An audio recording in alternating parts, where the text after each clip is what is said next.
Published 3/8/2025 ഞായർ. മഴ മുന്നറിയിപ്പിൽ മാറ്റം. ഇന്ന് 7 ജില്ലകളിൽ ഓറഞ്ച് അലർട്ട്. തിരുവനന്തപുരം, കൊല്ലം, പത്തനംതിട്ട, ആലപ്പുഴ, കോട്ടയം, എറണാകുളം, ഇടുക്കി. തിരുവനന്തപുരം. ചക്രവാത ചുഴി രൂപപ്പെട്ട സാഹചര്യത്തിൽ കേരളത്തിൽ വിവിധ ജില്ലകളിൽ അതിശക്തമായ മഴ തുടങ്ങി. തലസ്ഥാനവും കൊച്ചിയുമടക്കം 7 ജില്ലകളിലാണ് ഇന്ന് അതിശക്ത മഴ മുന്നറിയിപ്പ്. 3 ദിവസത്തേക്ക് എല്ലാ ജില്ലകളിലും മഴ മുന്നറിയിപ്പുണ്ട്. തിരുവനന്തപുരം, കൊല്ലം, പത്തനംതിട്ട, ആലപ്പുഴ, കോട്ടയം, ഇടുക്കി, എറണാകുളം ജില്ലകളിൽ ഇന്ന് ഓറഞ്ച് അലർട്ട് പുറപ്പെടുവിച്ചു.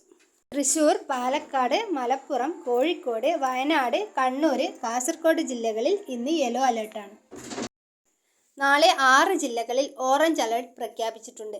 പത്തനംതിട്ട, ആലപ്പുഴ, കോട്ടയം, ഇടുക്കി, എറണാകുളം, തൃശൂർ ജില്ലകളിലാണ് നാളെ അതിശക്ത മഴ ജാഗ്രത. ഇതിനൊപ്പം തന്നെ സംസ്ഥാനത്ത് ശക്തമായ കാറ്റിനും സാധ്യതയുണ്ടെന്ന് കാലാവസ്ഥാ വകുപ്പ് മുന്നറിയിപ്പ് നൽകി. മണിക്കൂറിൽ 60 കിലോമീറ്റർ വരെ വേഗത്തിൽ കാറ്റ് വീശാൻ സാധ്യതയെന്നാണ് അറിയിപ്പ്. അടുത്ത 4 ദിവസത്തേക്കുള്ള മഴ സാധ്യതാ പ്രവചനം. Orange alert 4/8/2025. പത്തനംതിട്ട, ആലപ്പുഴ, കോട്ടയം, ഇടുക്കി, എറണാകുളം, തൃശൂർ. 5/8/2025. പത്തനംതിട്ട, ആലപ്പുഴ, കോട്ടയം, ഇടുക്കി, എറണാകുളം, തൃശൂർ, പാലക്കാട്, മലപ്പുറം. 6/8/2025. മലപ്പുറം, കോഴിക്കോട്, വയനാട്, കണ്ണൂർ, കാസർഗോഡ്. 7/8/2025. കണ്ണൂർ, കാസർഗോഡ് ജില്ലകളിൽ കേന്ദ്ര കാലാവസ്ഥാ വകുപ്പ് ഓറഞ്ച് അലർട്ട് പ്രഖ്യാപിച്ചിരിക്കുന്നു.